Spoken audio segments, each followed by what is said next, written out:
Hey guys, we are live. Welcome to Calm Belly TV. All right, so last week we were on hiatus because I was out of town visiting family in California. And if you're new around here, I'm Julie. My website is calmbellykitchen.com. You have probably visited there if you're in this group. So yeah, if you're new, welcome. And I do Calm Belly TV, which is my little live broadcast right here, every Wednesday right around this time. I always post the time in the group early in the day. Sometimes I change it a little, but it's usually right about now. Okay, so if you're watching the replay, feel free to leave your comments below and I will get back to you, answer any questions. But today we are talking about stress, and I know this is one of the biggest non-FODMAP issues that causes your digestive problems. When I ask people in my programs and in the group here and what I see in other groups, stress is probably the #1 non-FODMAP factor, and there are lots. And as you get further and further on in the FODMAP diet, you learn more and more about the other things besides FODMAPs that affect your body, which is kind of a blessing and a curse because it can be overwhelming if you let it be, but it's also just more information to help you figure out the whole puzzle, the whole, what's the word? Yeah, the puzzle of your digestive system. Okay, so I see some people joining me live. Thank you so much for hopping on live. I love it. I really appreciate it. Feel free to say hi. Feel free to ask questions as we go anytime. So today I am talking about stress and 5 ways to manage stress. And maybe you've heard 1 or 2 of these before, but I guarantee that some are not typical, and I'm, speaking specifically to manage stress with the intention of keeping your belly calm, keeping your digestion churning along happily, right? Humming along happily, that sounds better. Okay, so welcome, thanks again for joining me. Florencia, hello. Yeah, it's overwhelming, and I was just saying this to my group in my group program last night. The further you go in the elimination phase, you start to see when you take away FODMAPs, you see all the other things that cause your digestive issues and that contribute to your digestive issues, and stress is by far the biggest one, okay? So let's talk about it. Let's talk about how to manage stress. So the first thing I'm giving you 5 ways to deal with it, is, I'm deciding which one should go first. Well, let's start with the one that you've probably heard before. I should probably start bigger, but let's start with this. So physical activity, okay? Even I have to remind myself of this sometimes. I will sit at my desk for hours and barely get up. Hey, Alexandra. Yep, it's a factor for almost everyone, I would say, virtually everyone, and you really have to, the more you learn, the more you see how big of a role it plays. It plays a huge role. So yeah, thanks for joining me. Okay, so the first one, exercise. Yeah, it's not sexy, it's not exciting, it's not fun, but it works. And not just because it keeps things moving, that's not even what I mean. It makes you feel good, chemically, releasing endorphins in your brain, relaxing the stress hormones or sending those endorphins to get rid of the stress hormones that are coursing through your body. So if you're in a moment, this is one of the few things on my list today that if you're actually in an intense moment of stress and anxiety, move your body. If you can leave and go for a walk, if you can stretch, that's going to help you almost instantly. I mean, it's not going to solve your problems, but it can help. And if you're just kind of in a stressful time in your life, if you're having a bad day, if you're in a bad, stressful period at work, if you're stressed about the FODMAP diet, regular activity, and it doesn't have to be out for a run. It doesn't have to be going to the gym. It can be 5 minutes of stretching. It can be a walk around the block. It can be walking your dog. That's the best thing about having a dog. I have one. And yeah, walking him twice a day is just a great chance for me to get rid of that tension, right? So it works, it helps. Not super sexy, but it works. Okay, the next thing, so we're on to number 2, how to handle stress. And this one is, I didn't make this up. I have heard this in multiple places, but I recently started trying it, and it actually works. So this is for one of those times, and I think that as women, we experience this a lot. We have a stressful situation, whether it's a conflict with someone, for me, that's I don't mean like major like fight or anything, but when someone says something that upsets me, or maybe you have an interaction with a coworker, a boss, a friend, or a stranger, says something rude to you. Maybe you didn't do anything wrong, but one of those times when you're replaying it in your head over and over, or you're like reformulating what you should have said, what you wish you should have said. So when you have those negative, stressed out thoughts that just keep repeating in your head and distract you and upset you, this is what I recommend, okay? Get a rubber band. I have mine on right here. Put a rubber band around your wrist, and every time the thought comes up and you start, replaying it in your head, just snap it. And I don't mean like hurt yourself, like don't hurt yourself, and it's not needed. But every time that thought comes up, just snap it.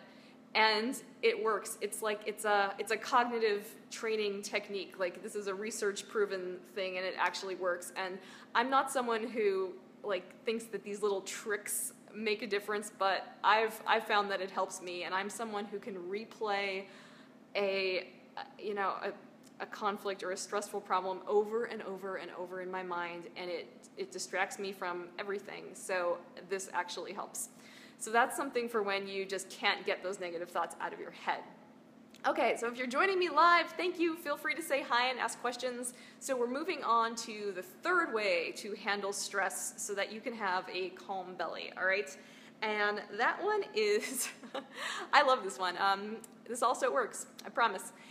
Do something nice for someone else, okay? Stick with me here. I know I sound like a little Pollyanna right now, and that's not me at all, but this is actually, it comes from a quote by Mark Twain, and I can't tell you the exact quote, but he said the easiest way to stop feeling sorry for yourself or to stop feeling bad is to do something nice for someone else. It's a no-fail, almost instant stress reliever. So what could you do? You don't have to, go out and start a charity. You don't have to fly to Africa to volunteer. You can text a friend who you know might be having a hard time. You can say hi, say good morning to someone on the street. You can have a conversation in line at Starbucks with a stranger.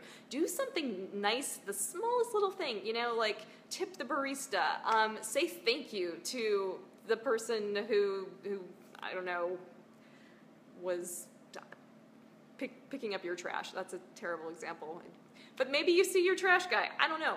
Say something nice. Do something nice for someone else. You will feel so good. And it's not selfish. It's just serves two purposes, right? And it works every time.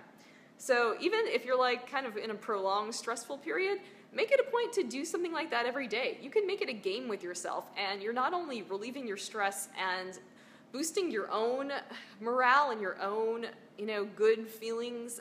You're doing great stuff. You could say like, I need to do two good things today for someone else, and man, you will stop thinking about your problems. You will stop worrying about your IBS. You will stop stressing about what you ate for lunch. It will work every time. Okay, Karina, hey, thanks for hopping on.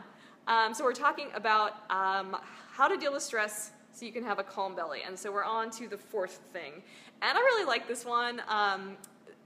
This is my own kind of take on it, but go look at something that makes you laugh. And so this is specifically what I do. I go to jiffy.com. So if you know what a GIF is, or a GIF, I don't know how you're supposed to say it, GIF, it's just one of those little videos that like a funny video that replays.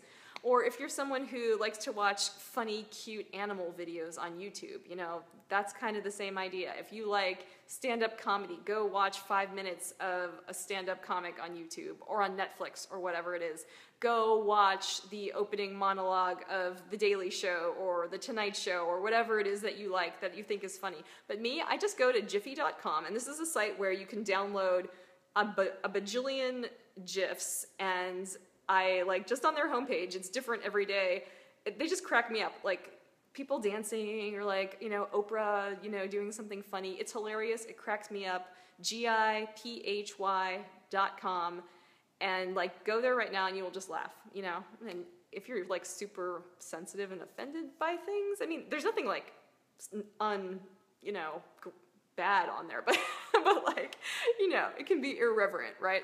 So find something that makes you laugh. Find your go-to thing, whatever that is. I just like look at GIFs for 5 minutes and I'm cracking up, and that is instant stress relief. Okay.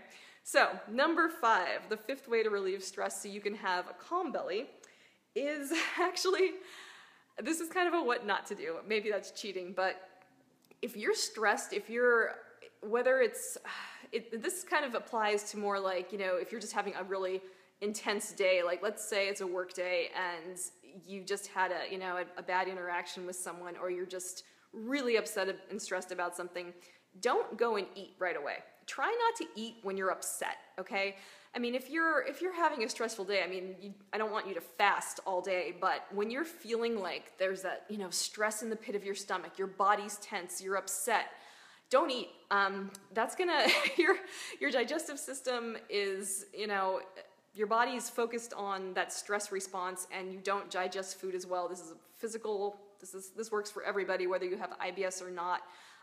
Don't eat. Try to do something else. Go look at something funny. Go do something nice. Go for a walk. But before you want to be relaxed and comfortable, and even if, you know, you can't fix all the stress before you eat lunch, do something to just relax for a minute before you eat, because that food is just going to sit in the pit of your stomach, and it's even if it's a great healthy meal, it can, you know, start causing you symptoms if you're upset and stressed.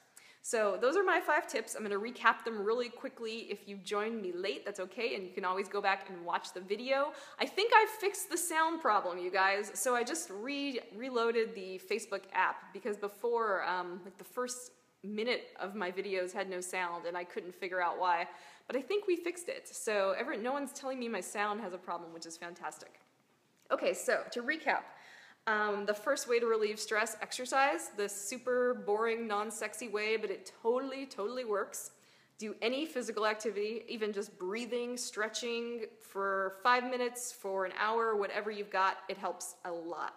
The next one, if you're having those stressed out thoughts that you're upset that just keep going through your mind and you can't concentrate on anything else, put a rubber band around your wrist and snap it every time that thought rears its ugly head, okay? This totally works. Next one is do something nice for someone else. If you're upset, if you're worried about stuff, if you are sick of thinking about everything that you eat, sick of worrying about symptoms, start doing random acts of kindness, or just sending nice texts to your friends and family. Do something nice. It makes you feel great and way less stressed.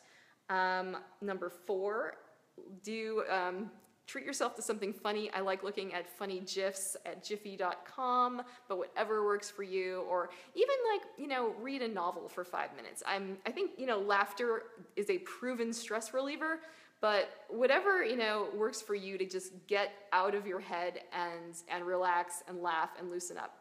And number 5 is don't eat when you're stressed. When you're in that moment of just your body is tense, your stomach is like stressed and you feel it, don't eat. Do something, any one of those other things, to chill out and alleviate some of that stress, and you'll just digest better. That's all there is to it. Okay, so if anyone has any questions, do you have questions about anything else? What are you cooking for dinner? Do you want any advice? Anything, yeah. We had a really good thread in the group yesterday that people are still commenting on. I asked you, what's the hardest thing about the elimination phase? And it was, yeah, there were a lot of great responses, and it helps me because it tells me, you know, what I can talk about on these videos and, you know, what kind of blog posts I can write. So if you have questions, I will hang out for a few more minutes, and feel free to type it in. I was saying to my group last night, I need to have like my Jeopardy music, like do do do do do. Yeah. And again, thank you so much for joining me live. I really do appreciate it when you do. It's fun to chat back and forth. Hey, Colleen, thanks for joining. Okay, I'm glad it was helpful. All right, I'm gonna wait a little bit longer. Yeah, it seems like everyone agrees that stress is a huge factor. And, you know, like I said at the beginning, the longer you do elimination and you get the FODMAPs gone, you start to realize how much other factors influence how you digest food, you know? Like, you have a sensitive belly, that's all there is to it, and you're not the only one either. You know, other people have, you know, the same, you know, have digestive problems when it comes to hormones, when it comes to sleep or stress. So it's not just you, but you're sensitive, lady, so it's amazing. It really is how many things can influence it. Karina, I feel like I eat when I'm stressed, right? That's kind of, yeah, a lot of people do, so not the best idea. Yeah, I think, you know, obviously you don't want to eat when you're stressed and just mindlessly eat, right? We usually don't eat the healthiest things when we do that. But when you are like truly upset and, you know, you like, that's when your digestion is just not happy because your body is focused on, you know, protecting you with those stress hormones, and so your stomach isn't getting any attention, and so you're just gonna mess it up by asking it to digest a meal. so that's really the danger zone. But you know, like if a little bit of like coffee and chocolate makes you feel better when you're stressed, you know, or when you're having a busy day, that's not as bad. So, hey Shirley. We just finished up, but you can catch the replay. Yep, so we talked about stress, and I gave you 5 ways to handle stress and kind of different types of stress. So it's kind of a large subject area. We could probably talk about this more, but yeah, the types of intense stress, the types of stress where you just can't stop thinking negative thoughts, the long-term stress. So there are different ways to handle all those different kinds of stress. All right, guys, so on that happy note, well, anyway, go have a great dinner. I'm in Chicago, and the Cubs game actually just started. The Cubs, if you don't know, are in the World Series for the first time in over 70 years, like even being in it. They haven't won it since like pre-1900. I think that's correct. I'm pretty sure it is. So it's kind of a big deal, and I think I'm going to turn it on and eat some dinner. But I hope you guys have a great night. Eat something delicious. Do something relaxing for yourself because you totally deserve it. You really, really, really do. You're trying to make big changes in your health, and that's not easy. So do something nice, all right? And if you have questions, leave them in the Facebook group, all right? I will talk to you soon. Bye.